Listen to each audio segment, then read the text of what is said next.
Hello everybody, welcome back to Off Meta Musings. I'm your host Itan, and today we're going to continue our look at the most popular allies that are taken by the various Grand Alliances in Warcry. We are carrying on with Grand Alliance Chaos. Now, across the whole of the Chaos Grand Alliance, we're looking at about 129, 130 heroes that a player might be able to bring. So that's what, 3 times more than death, 3 times more than destruction.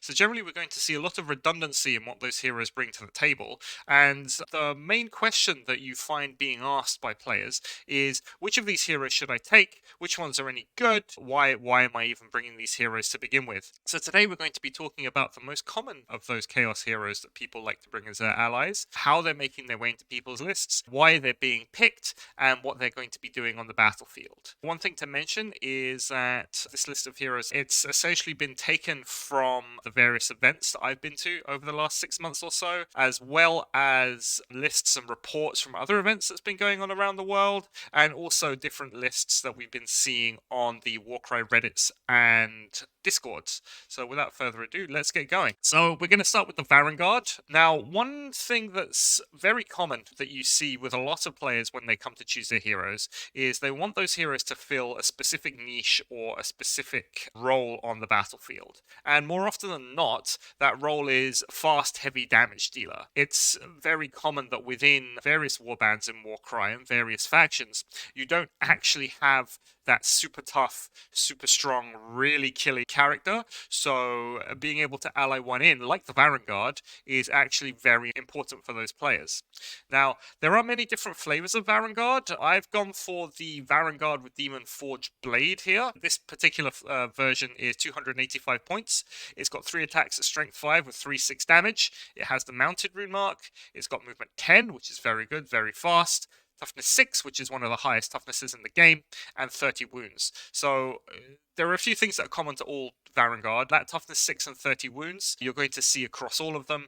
It gives them massive amounts of sticking power. Most fighters are going to be wounding them on 5s, and on top of that, they're going to have to chew through those 30 wounds. So generally, your Varanguard should be able to survive the entire game. Now, in terms of weapons, like I said, I chose a Demon Forge Blade here. Strictly speaking, the Varanguard with ensorcelled weapons does actually do more damage. It's got more attacks, but it's at less strength. But what you're seeing nowadays is the shift towards the Demon Forge Blade, simply because it's strength 5, and it's going to be wounding the majority of targets on 3s as opposed to 4s. This is something that I really like. We're seeing more and more toughness 4 fighters working their way into people's warbands in Warcry, and just being able to wound them on 3s it's very valuable. On top of that, we see that most monsters, so things like the Chimera, they are also toughness 4, so when you really want to put down damage, I think strength 5 is what we're going to go for. The Varanguard has a bunch of abilities here, but the ones that we're most interested in are the Relentless Killers double and the Champion of Darkness triple. So the Relentless Killers, it's fairly straightforward. You add half the value of the ability rounding up to the attack's characteristic of the next melee attack action made by the fighter in this activation. And this is kind of how you get around the relatively low attacks of the Demon Forge Blade. It's only a double, so if you can make something like a double 5 or 6, suddenly it's hitting with 6 attacks as opposed to just 3, and your damage really does skyrocket from there. The other interesting ability that it has is Champion of Darkness, and this reads, a fighter can use this ability if an enemy fighter has been taken down by an attack action made by them this activation. This fighter makes a bonus move action, then they can make a bonus attack action. So effectively it's Rampage on a triple as long as you kill someone. And considering the main reason you're taking a Varanguard is to kill enemy fighters, having the ability to Rampage on a triple instead of a quad is very strong. If we take a look at its damage, like I said, most of the time it's going to be wounding on 3s, which is a flat 8 points of damage to whatever it hits. But if we take the weighted damage profile into account, and as a reminder, my weighted profile assumes that 25% of fighters you're going to be fighting are going to be toughness 3, 50% are going to be toughness 4, and 25% are going to be toughness 5 or more. We're looking at 7.69 weighted damage. Now, I've seen Varanguard been played quite a lot in tournaments, and this is usually where people come a cropper with it, because it's got 7.69 damage. It's not a guaranteed 8, and if you roll slightly worse than that, you won't be one-shotting 8 wounds chaff models, and you definitely won't be one-shotting 10 wound chaff models with the Varanguard. So that's something that you really need to keep in mind. You pretty much always want to have that Relentless Killer's double up, especially if you only get a move attack action. If you want to be activating Champion of Darkness, I've seen a lot of people expect their Varanguard to just run in, kill an 8 wound model, and sometimes that kind of doesn't work. So you really have to think, okay, what am I trying to achieve from this combat? Do I just want to kill the guy, or do I want to do my pseudo rampage onto different things? So yeah, sometimes it can come and bite you when your dice go the wrong way. I've got a damage per point value here. Now this is a rough indicator of efficiency. It's very straightforward. You look at the amount of damage that your fighter is going to do, you divide the amount of points that the fighter costs by that number, and it gives you a value of how many points you're going to pay per point of damage you're putting in. Anything with a damage per point of 25 or less is sitting in the top 30% of all fighters in the game. So that's really where you want to look if you're just looking for raw damage numbers. Now moving on, we've got the Enlightened Aviarch on Disc of Tzeentch. Again, we have the Aviarch being taken for the amount of mobile damage that it can do, very much like the Varanguard. We are sitting at 275 points now this time, as opposed to 285. This one has a range of 2. It's got 5 attacks at strength 4 with 2/4 damage. It does have the fly rune mark, which is very good for it, allows it to get into different places very quickly. It has movement 10, toughness 4, so not as tough as the Varanguard, and 26 wounds. Now it's got a couple of abilities here again. We have Guided by the Past and Uttered Words of Arcane Power. Guided by the Past is a triple, and this reads, add the value of this ability to the damage points allocated to enemy fighters by each hit and critical hit from the next melee attack action made by this fighter, this activation, if that targets an enemy fighter that has already activated this battle round. So effectively this is urging you to activate your Aviarch after your other characters, after your opponent has gone, in order to get much more damage out of your combat attacks. So that would kind of lend us to believe that the disc, unlike the Varanguard, which kind of just works by itself, would be better suited in a more numerous warband, maybe one with some swarmy elements, so that it can really get good use out of that Guided by the Past. The double it has is Uttered Words of Arcane Power. You add 1 to the attacks and strength characteristic of the next melee attack action made by this fighter, this activation. Now we can see I've put another section in here. The weighted damage we're looking at is 7.5, so a little under the Varanguard, but the damage that you will get out of an attack by using Uttered Words of Arcane Power is 10.25. So it adds just over 2 points of damage to the attack. Now the question is, if I were to use Onslaught, which is also a double, what's effectively better for me in which situation? Onslaught will give you a flat 9 damage out of each attack versus a 10.25 out of Uttered Words of Arcane Power.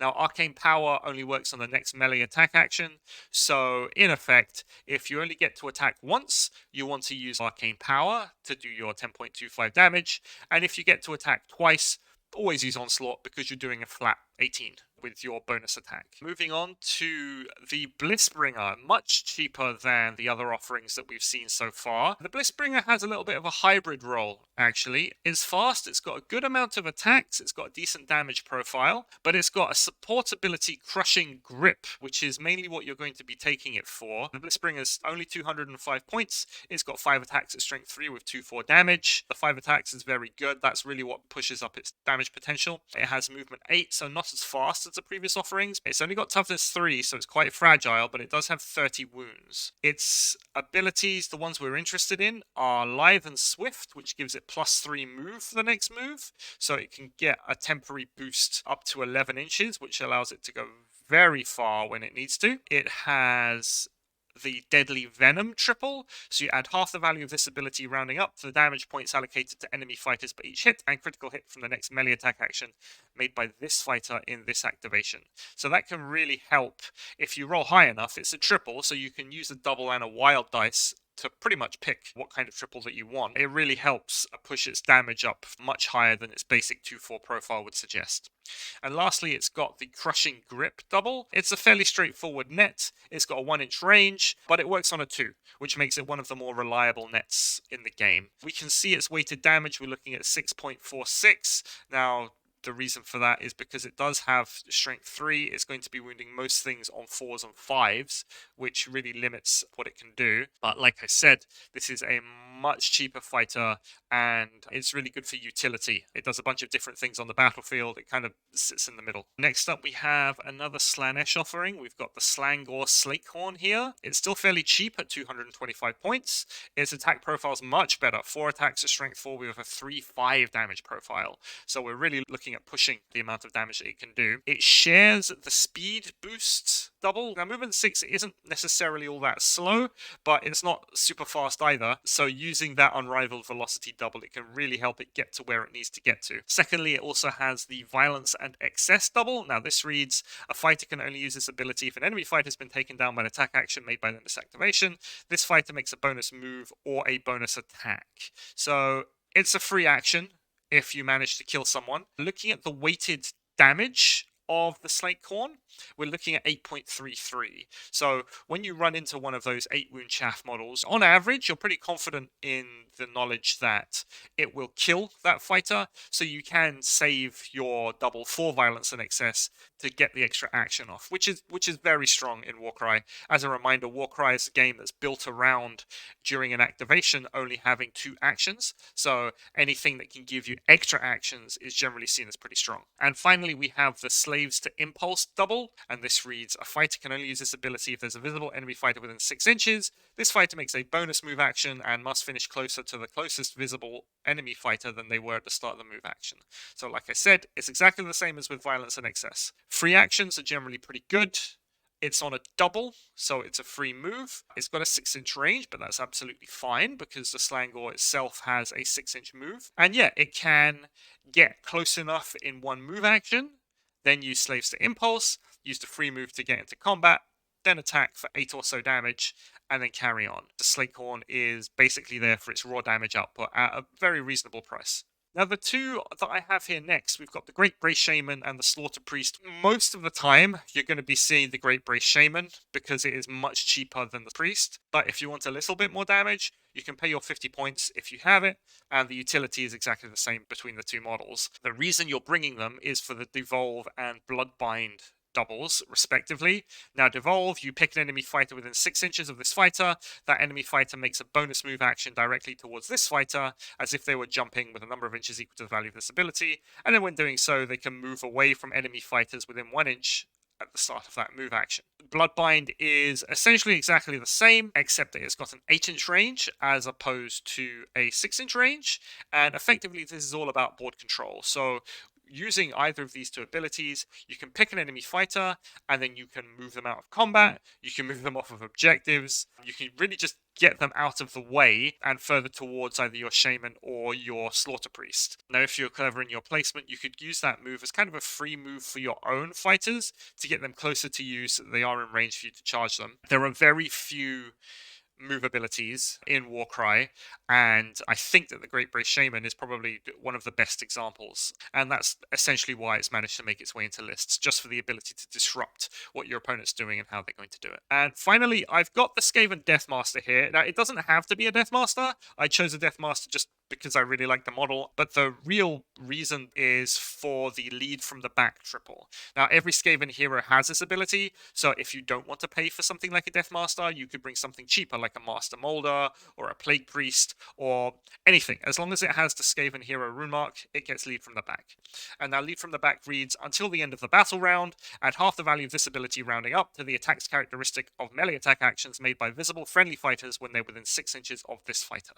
So, effectively, it's a massive force multiplier. There are a lot of fighters in Warcry that will do a lot of damage on their attacks, but will suffer for not having actual attacks on their profile. And generally what we're going to be doing is we're going to be using Onslaught to boost the amount of attacks in order to push the damage numbers up. Now, Lead from the Back essentially says, well, you don't need to do that. Here, have a bunch of additional attacks from the outset as long as you're within 6 inches of your Skaven hero.